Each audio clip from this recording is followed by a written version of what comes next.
I want to bring in Najmu Sadiq as well, spokesperson PDP.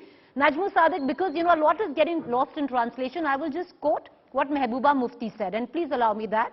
She said, we created a safe atmosphere for Kashmiri Pandits.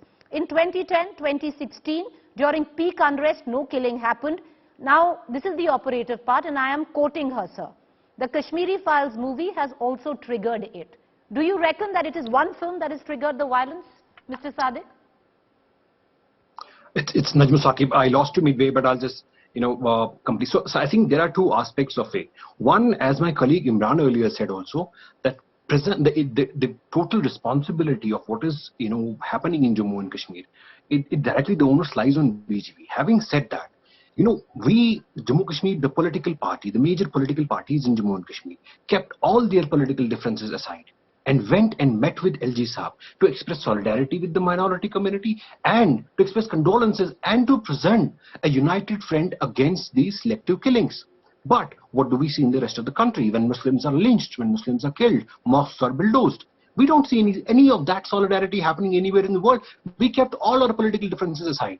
Right? That's number one point. Number second point, what Mehbooba ji said in the press conference was that if you feel that Muslims are the problem, they are the ones who are hampering the growth of the India, why don't you make a list public which mosques you want to claim once and for all? But there is a condition. If you can return, if you provide 2 crore employment to the poor people, if you can provide 15 lakh to the common man, if the growth rate increases, if the hate between Muslims and Hindus just vanishes away.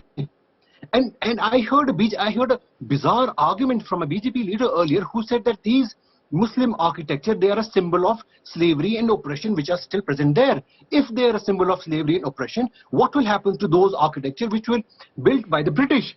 We were under colonial rule for hundreds of years. The debate is on Kashmiri Files and the statements made by the leaders and what the government is doing, not about the Gyanvapi mosque. Just want to get you back into the debate. I just wanted to know. My point is simple.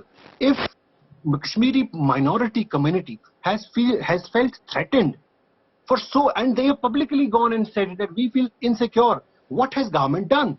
There was Ajay Bharti ji who was killed, Pandita ji who was killed, Bindru ji who was killed, now Rahul. But for your viewers, he was working in a Tehsildar office, which is a magistrate office. Mr. Sadiq, fair point, and this is a question I will ask. And that is one point. Sir, the second point is that in the Parliament, Ministry of State for Home Affairs said on the table of the Rajya Sabha that 86 civilians, that list has been updated, which is 100 now. And out of 100, post August 5, 2019, 16 Kashmiri Pandits have been killed. Where are the promises of the government who said that after 2000 abrogation of 370 and 35? Fair point. We'll take the point to the BJP spokesperson, but I will come back to the moot question which I also asked you. Is it that a film? Whether the film is factually correct, incorrect aside, do you think a film has triggered killings? Well, are you asking me? Of course, you're representing your party. Are you asking me? Yes, sir, you're representing your party. I am asking you. Yeah, sorry, I lost you there. So my point is, the film was, the sort of enmity that it brewed between communities, painting every Kashmiri as a terrorist, painting every Kashmiri as complicit in what happened with the Kashmiri Pandit, our brothers. Imagine there is an exodus of Kashmiri Pandits, the second exodus of Kashmiri Pandits on the anvil. Has the film led to the killing, sir? Was that a wrong statement to make? No, it is not. I'm on record saying Kashmiri Pandits have, they have signed a letter saying that we want to resign en masse and go back to Jammu. We don't feel secure here in Kashmir. You think that if you want to help Kashmiri Muslims, so your party's viewpoint is it happened because of the film. Who are you going to responsible now? If there is an exodus now, who will you hold responsible? Will you hold the government responsible?